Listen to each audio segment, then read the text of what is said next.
Today is Good Friday, which commemorates Jesus being crucified.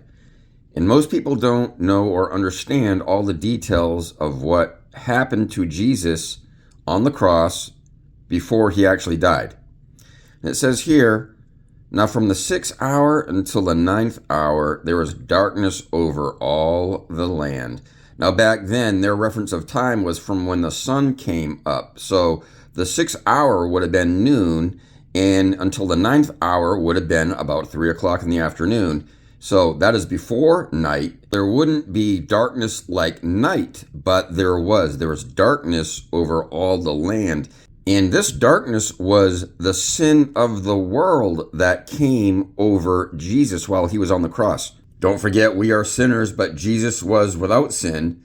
For he made him who knew no sin to be sin for us, that we might become the righteousness of God in him. And sin separates us from God. And as it says here, and about the 9th hour, Jesus cried out with a loud voice, saying this right here, which means, my God, why have you forsaken me?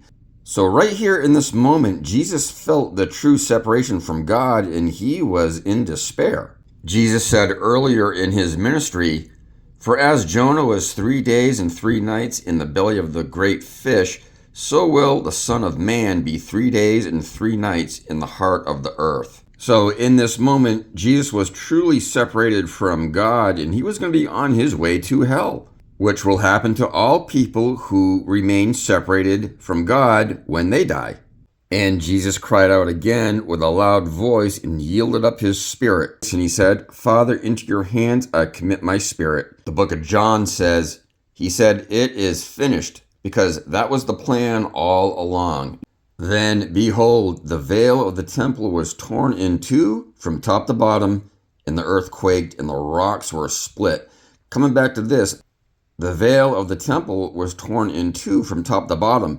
Now, this was no easy feat. The veil of the temple would have been a few inches thick and not easily torn. So this signifies that now we have direct access to God through Jesus. Before, it was people had to go through men to get to God. And we see that in some religions today. But now we all have direct access to God through Jesus. God, the Son, the Holy Spirit are all one. We have direct access. When we go to our secret place, Jesus says here earlier, when you pray, go into your room, and when you have shut your door, pray to your Father who is in the secret place, and your Father who sees in secret will reward you openly. Jesus says, come to me, all you who labor and are heavy laden, and I will give you rest. Yeah, let's all go to our secret place and give our hearts to the Lord.